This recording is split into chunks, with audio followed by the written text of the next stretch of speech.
تو جہاں یہ بیماری آ چکی ہے وہاں وزٹ کی غرض سے مسلمان کو یا کسی کو بھی جانا نہیں چاہیے. جیسا کہ سعد ابن مالک رضی اللہ تعالیٰ فرماتے ہیں، مسند احمد کی روایت ہے 1615 کہ نبی علیہ السلام نے فرمایا ایسی زمین جہاں طاعون کی بیماری یا کوئی وبا پھیل چکی ہو اس زمین کے اوپر نہیں جانا چاہیے، وہاں نہیں جانا چاہیے.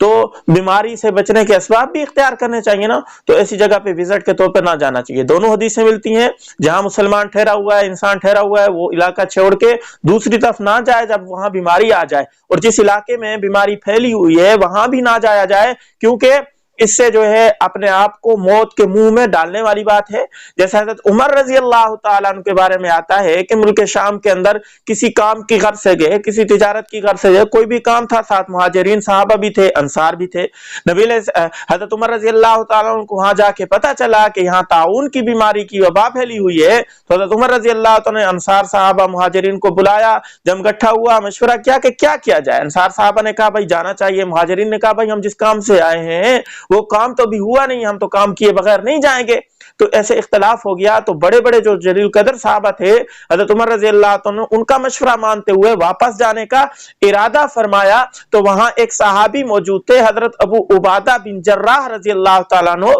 فرمانے لگے اے امیر المومنین، حضرت عمر رضی اللہ عنہ فرمانے لگے کہ اے امیر المومنین تو اللہ کی تقدیر سے بھاگ رہا ہے، اللہ کی تقدیر ہے یہاں میں موت آئے گی تو آئے گی، نہیں آئے گی تو نہیں، یہاں آ چکے ہیں تو اب ہم ٹھہرتے ہیں. حضرت عمر رضی اللہ عنہ نے فرمایا کہ یہ بھی اللہ کی تقدیر ہے کہ ایک جگہ سے دوسری جگہ میں جانا، اسباب اختیار کرنا، یہ بھی اللہ کی تقدیر میں ہے کہ ہمیں موت یہاں نہ آئی ہو سکتا ہے وہاں آئی ہو، تو یہ بھی اللہ کی تقدیر ہے. تو یہاں ایسے اسباب اختیار کیے جا سکتے ہیں. تو وزٹ کے طور پر کہیں نہیں جانا چاہیے، اگر پتہ چل جائے وہاں بیماری ہے تو واپس بھی